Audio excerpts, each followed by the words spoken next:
The digital war between Elon Musk, Mark Zuckerberg, Twitter, and Meta has really accelerated. And the reason being is because 4 days ago, Meta launched its equivalent, its rival to Twitter, in the form of the Threads app. Now, over the last 4 days, 90 million people have downloaded the app and started to use it.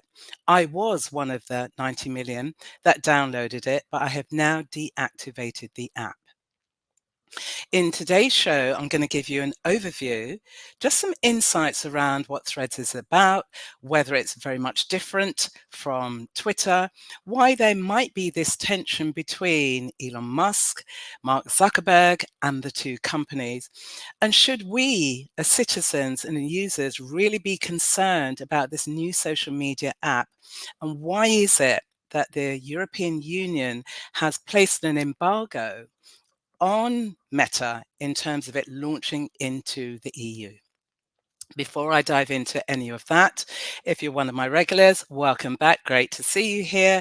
If you're new here, welcome. My name is Bybreen Samuels, and I help baby boomers reinvent themselves psychologically, practically, and technically so they can thrive in their third act of life. So here we are, 4 days in, and we have a new social media app in the form of Threads. And really what it's done is thrown down the gauntlet to take over the monopoly that Twitter had on this particular niche, the niche about the public conversation, public spaces, the water cooler moments in our everyday lives. Now, it's quite significant, the launch of this app, because we have to think back to where did Meta actually start? It started with Web 2.0. Facebook was the leader in terms of how do we engage with each other socially. We're looking at, comments and photos as well as text. And then fast forward 15 years, beyond Facebook as a product, Meta now has Facebook, it has Instagram, it has WhatsApp, and it now has Threads. So it has 4 products under its umbrella. So actually, what is Threads? Threads is built sort of on top of or alongside Instagram. So immediately this poses a threat because Twitter has 400 million users. And yes, up until last week, it did hold the monopoly on this. But Instagram has 2.5 billion monthly users. And the beauty of Facebook's business model beyond advertising is leverage. They are leveraging Instagram as a way to annex Threads. So instead of starting from scratch on a new social media platform, thinking about how am I going to get new users, it automatically transfers over your Instagram followers who then become, your users on this new platform. And this is the secret sauce behind Meta. It has this universal business model, as we understand through its advertising platform, but the subtextual business model is really around leverage. What else does it have? Well, just think of Twitter in its early days. You could write texts, comments, and then add photos and add video, and essentially that is Threads. There's a separate sort of channel when you're posting and you're commenting, as well as mentions. But beyond that, it's very, very similar. At the moment, it doesn't have the DM function, but also it's not monetized. One of the things that Meta, Zuckerberg are saying, well, actually, we want to make sure that the product actually works. It functions well, users are engaging with it in a way that's really meaningful. And what Meta are really interested before actually monetizing is scaling. They want to scale this to 1 billion users. That's not going to be too difficult for them. If you think about what I just said, there are 2.5 billion monthly users. And so, they've already got 90 million 4 days in. You can just imagine what the count will be 4 months in. So it has this feature that they will begin to monetize once they hit that billion in terms of users. So in terms of its features, very, very similar to Twitter. Also, it has a 500 character limit. So when you're typing your posts, it has 500 characters. And also, if you want to upload a video, you can do that for 5 minutes. Now, I know there's this Twitter Blue that allows you to upload a 2-hour video, but in terms of threads, it really is a 5-minute video as well as a 500 character. And that's what kind of makes it distinguishable at the moment. Now, should these two companies really have cause for concern? Twitter, certainly. And here's the potential tension points between the two of them, because we must not get caught up in this kind of comedic folly about the two of them they've thrown down the gauntlet to each other in terms of having an MMA fight. That would be very interesting. I'd love to see that. But beyond that, there's some real tensions between the companies, because we've all witnessed what has happened with Twitter over the last 6-7 months, for example. And so there's a lot of volatility. There's a lot of dissension from ex-employees, just in terms of how they were handled, in terms of users. Now there's this limit in terms of how many tweets you can look at before you have to pay and what's behind a paywall. And just in terms of the sentiment of what's going on Twitter. And another thing that Elon Musk did was to bring back banned accounts like Donald Trump. So there's been a lot of public dissension. And obviously, Meta is looking at this dissension and picking up on the sentiment, and hence why maybe this is the timing of bringing out Threads now. Now, there's a lawsuit that's been brought by Twitter in the form of, there's a suggestion that Meta have hired ex-Twitter engineers to build out this product, and so there's this kind of fight around intellectual property, where the secrets traded over to Meta. Who knows? But it is a cause for concern, because when Elon Musk bought Twitter, it had the monopoly on this public conversation space, and it paid $44 billion for it. Now that it has lost the monopoly, that is a cause for concern. And so Meta, I'm assuming, are riding on the wave and actually giving people what they want. People just want this ability to talk to each other, in an unfiltered way. Think about the early days of Twitter. And maybe Threads has presented that to them. But these two men and these two companies are earning exorbitant amounts of money on the backs of these social platforms that we are feeding data to them. And so it comes to this point of, should we be concerned? I would say yes. So as I said, I did download it, tinkled with it for a little bit, and then I deactivated it. You can't actually delete the app. That's the thing, because the app is linked to your Instagram account. So if you delete the app, that means you're now deleting Instagram. So that's a bit of a red flag, because it's like, well, if you don't want to use one product, why does that mean you have to delete the other product? And so what they allow you to do is to deactivate it.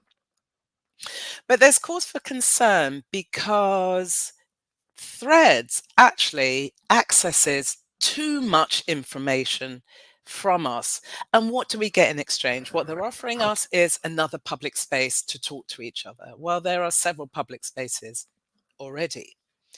But actually, what are we trading in exchange for all of that? Well, it can pick up on really sensitive personal information, your data, in terms of biometric information, pregnancy status, religious beliefs, political affiliations, memberships that you could be part of if you're a part of a trade union, race and culture and ethnicity and sexual persuasion. They have access to all of that data, and they can pass that data on to third parties. Also, location. You're tracked in a particular way, whereby every photo you take, every video you take, for example, it knows where that's happened, and that data can be exchanged. Another feature is that it can track and pick up your employment history. So whether you're unemployed, whether you are employed, if you have a job, what role you perform in that job, how long you've been there, what your work history is, but also this sense of your personal information, performance reviews, performance evaluations. Threads can also pick up on that data and pass that on to third parties, as well as your body, information about your body, health wise, your mental health, your emotional health, your physical health, your spiritual health. All of this is tracked, your measurements, your body, the size of it, fitness, exercise. All of this is far too much information that they immediately have access to once you start using this particular app. And what are you getting in exchange for it? The ability to talk to people. For me, that's a very high price to pay. So if you as a baby boomer is thinking about downloading this app and wanting to use this app, think about, okay, what does privacy mean for me?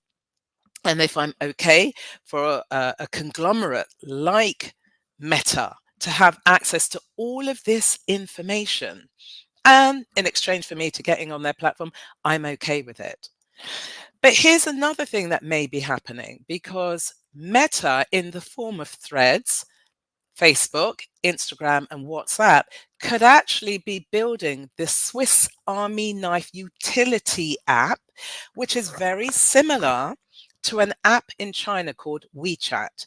Now, I was in China about 15 years ago. I was in Beijing and Shanghai, and I could see back then the technological changes that potentially could be emerging. No way could I have foreseen this utility, this Swiss Army knife app called WeChat. And essentially, what is it? WeChat is an app that every interaction of your daily life is contained in this app. So you want to book train tickets, theatre tickets, cinema tickets, going to book a reservation for a restaurant, the dentist, the doctor, every single thing that is related to your life. You want to book a holiday, everything is done through this app called WeChat. Now, is Meta building its own version of WeChat, which means it's building this Swiss Army knife? What's really interesting about the business models for these two countries, meaning China and the US, are very distinctive, because the business model for China is market driven. What's happening in the market, which is very specific to China. There's about 1.45 billion people in China, and there's 1.3 billion people who are on WeChat, which means that all of the products and services that are offered to them are on the basis of the market data. Whereas in the US, the business model for the country of the US is mission driven. Think about Bill Gates wanting to get a computer in every home. Google, this idea of linking the world through the click of a mouse. So the business models of the countries are different, but actually, is Meta seemingly developing or expanding upon the mission driven business model to incorporate the market driven? Hence why I think it's a potentially the thin end of the wedge, because WhatsApp, micro messaging, Facebook has got billions on it. How we befriend each other. Instagram was, the perfect picture. It's evolved beyond that, but that's where it started. Again, 2.5 billion. And now we've got Threads today, 4 days in, 90 million. So actually, is this Meta's attempt to build this Swiss Army knife? Because if they do, they've launched it into 67-ish countries at the moment. And if the EU lifts its embargo, then it's going to open it up to at least 100, and we know there's about 196 countries and territories in the world. And just imagine if they have this data from around the world. I'm not saying that they will rival WeChat, because environmentally the countries are very different. So it's something to bear in mind. And then the fourth situation here is that the EU has actually placed an embargo on Meta. And the reason being is because they're saying, you can't use the sort of legitimacy test as a way to use data. No. EU says no, we're not going to allow that. And secondly, they've also blocked Meta from using the data that it has gathered from all of its European users. And the European Union have said, no, you cannot transfer the data from Europe into the American ecosystem. And hence this embargo that's been placed. So there are a number of factors that we should be paying attention to around the rise of Meta, the rise of threads. And maybe what's being called for is, well, who could be our advocates beyond us being more active citizens, but who could be the intermediary between us and these companies? And I think what we're going to see is more of the rise of this type of job called a corporate philosopher or corporate ethicist. And they would be the ones who are holding the public's concerns and awareness and bringing that to the attention of the likes of Elon Musk, of the likes of Mark Zuckerberg, of the likes of the decision makers of these tech companies, because we can't wholeheartedly rely on governments. And the reason why we can't do that, it's because their hands are compromised. You've got the tech companies that lobby them, and so there's a bit of a compromise situation going on there. So maybe it's the role of the ethicist, the rise of these corporate philosophers that could act as these intermediaries, because we've seen the criticism against these tech companies, and maybe Meta is picking up on the sensitivity, because they have certainly faced criticism, as Twitter has and as Google has. And we only have to go back a few years to remember what happened with Cambridge Analytica, and how, hundreds of millions of users and their data was passed over, that actually fueled political conversations. So we've seen what happens when data is used and not to the best effect. And so much so that Meta has settled the Cambridge Analytica case last year to the tune of about $725 million. So it's really important that we understand, what does it mean to step into the arena when we're talking about these social media platforms? What is it that we're gaining, but what is it that we're ceding? So I'd love to know if you have downloaded the app, played with the app, still on the app, jettisoned the app. Put your comments in the comment box below. I'd love to engage with you around that. And, if you've come across any alternatives that you think could rival Threads or Twitter, I'd love to know that. Please like, share, and subscribe to my channel, and share this information with other wonderful baby boomers in your life. Have a wonderful week, and I will see you again here next Sunday at 3:30. Take care. Have a fabulous week. Bye bye.